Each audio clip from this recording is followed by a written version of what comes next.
Hello there. I wanted to make small video for those out there who are interested in head covering in Judaism. What it means, what is it, what's the point of it. I had a friend who reached out and said they wanted to learn more about it. But everything they had was more law-based, and they really couldn't make sense of it because there's so many sides of the issue.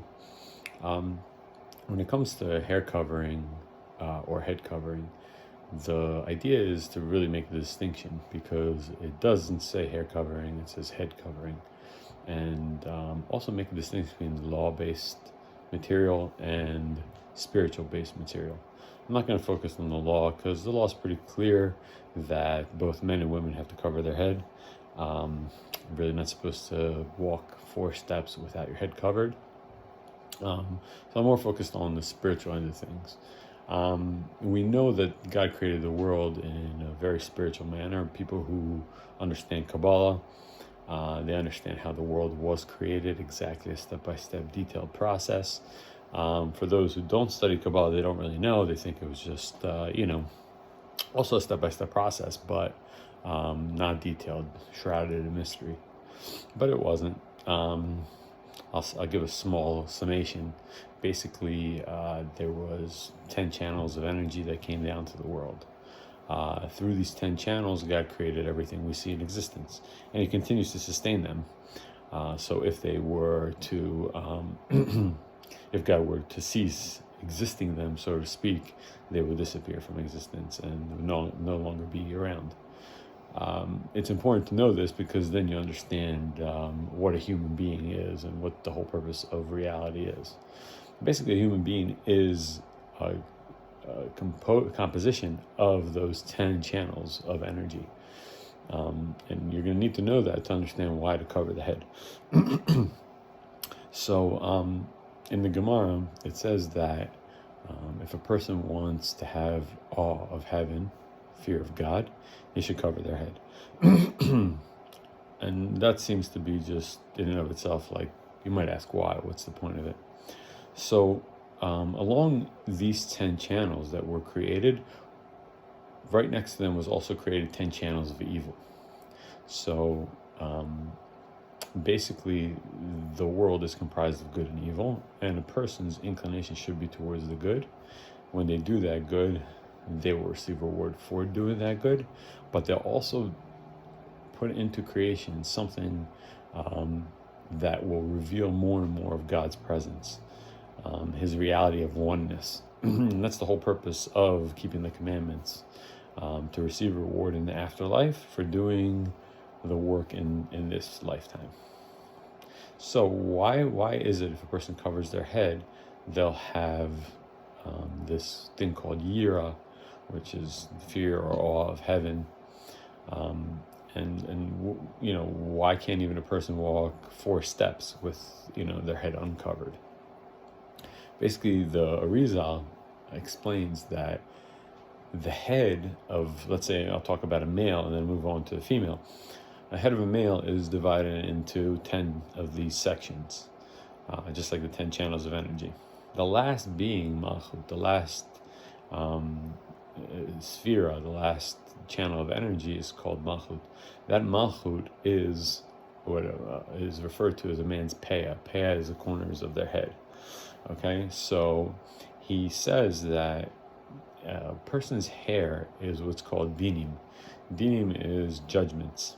And so you got to minimize judgments in the world and increase kindness, chesed, in the world. That's what a human being's sole mission in keeping the commandments is, to increase the kindness and the goodness in the world and cease the judgments in the world. But not all judgments are bad, because you need judgments in this world to keep a counterbalance. So hence, since the head of an individual is divided into 10 of these channels, they have to be, you have to leave over that last little bit of judgment. And so a male is forbidden to shave the corners of his head, which is basically, here explains the Arizal, if a person raises their ear from their forehead to their ear, and so this area right here should not be shaved completely off. Okay, it could be cut with scissors, but it should not be shaved because there has to be some kind of little bit of judgment in the world, okay? And that's considered the malchut. In a woman, her whole head is considered the malchut. So her whole head is not supposed to be shaven. It's supposed to grow long, and if anything, braided. Okay, because you're supposed to take these judgments, these dinim, and to braid them and keep them in control, keep them constrained. Okay, but not get rid of them at all, because her whole head is the malchut, and the malchut meaning kingship. It's the last of the spheres, the last of these 10 channels, and so she's not supposed to cut them and definitely not shave them off completely. On top of that, because her whole head is malchut, and the last of these spheros, the last of these channels, that's where the negative energies of the world, in Kabbalah they call chitzonim, the outsiders, they're trying to latch on. Okay, they're trying to latch on to dear life in order to suck away the spirituality, the goodness, the holiness of the person. Okay, in a man, we said it's here, but in a woman, it's all her hair. To keep these forces of evil at bay, our sages commanded us to cover our head, cover our hair, okay, and even more so a woman. Okay, so her head has to be fully covered in order so that these chitzonim, these evil forces, outsiders, don't take and draw away holiness from her. That's on a Kabbalistic understanding. Even more so, the Zohar says that if she does cover and she does keep them at bay, then bracha, blessings, and goodness will be drawn down upon her and her family members, her husband, her children. And the Zohar says it doesn't make a difference between whether it's in her home or outside of the house. In regards to outside of the house, there's another level with a woman that isn't so much for the man. And anybody wants to look this up, science has already proven that when a man sees a woman that's attractive, his whole apparatus gets lit up, meaning like his whole body gets excited, his sexual organs, and we'll try to understand why that's not good, okay? Unless it's in the context of marriage. So basically, when a man looks at a woman and is aroused, that's not good unless they're married. So a woman herself doesn't want to walk around the streets arousing men. When she covers her hair, she is lessening to the degree that a man is aroused. There is a parsha in the Torah, a section of the Torah that talks about when a soldier goes out to war, he sees a beautiful woman, he's allowed to take her home.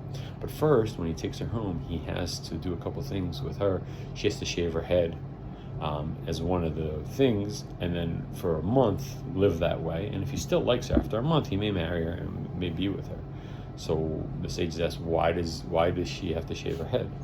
So because we understand that a woman's hair is her beauty. So that beauty shouldn't be flaunted out in public. It should be covered up. And yes, it doesn't matter whether she's married or she's single, it should be covered up, either way. So not only are these evil forces that we talked about, the outsiders, trying to grab onto her hair is also used as a mechanism to arouse men. And anybody who's in fashion or in the world understands this. That's why women say we spend so much money on doing their hair, going to salons, and all that stuff. It's, to look quote unquote beautiful, but what it's doing is really arousing men and causing other men to sin. So a person may say like, oh, what's wrong with that? What's the big deal? We have a concept in Judaism of zera levatala, right? Which means a man's seed goes to waste, wasting his seed. And the reason that's not good is because the seed is supposed to bear fruit and, create in the world. So when a man sleeps with his wife, they're supposed to have a kid. That's the whole idea of the seed that's within him. If he were to spill it, okay, whether through fun or other means or whatever comes into his head, then that would not be a good thing. It's analogous to us taking a seed and instead of putting it in the ground where it can grow into a tree and bear fruit, we just throw it away, right? As many of us do when we eat our fruits nowadays. We don't go and plant them in the backyard. That seed has an potential in it for human life, and human life is very precious. So we don't want that to happen. So a woman who's smart doesn't want to arouse men in the streets. So for that reason, she would cover her head. So the idea of covering or not covering is not based in law, legalities, because everybody knows, everybody's smart, can understand that in any law there's ways around the law. But when you're talking about spirituality, you don't want to look at it from a legal sense. You want to look at it of what's really happening in the world. And when a person's covering their hair and their head, it's not their hair, it's their head. That's the most important thing. They're drawing goodness upon themselves and keeping the evil forces at bay. This is even true when a person's sleeping. Kabbalists have said that we should keep our head covered even when we're sleeping, because it definitely has an effect all the time. A person might ask, what about the shower? And going to the pool, going in water and all that stuff? Obviously not. You wouldn't cover it there, because the Torah wasn't given to angels, it was given to humans, and those places are not able to be covered. So I hope this helped a person understand a little bit more into why we're doing it. Obviously there's a lot to go into. Anybody who's well versed in Kabbalistic literature, Jewish philosophy, and Jewish thought and spirituality would know these things to be true and wouldn't need a class on it. They would just know this simply by studying the facts. But if anybody would like to know, they know where to reach me. Thank you.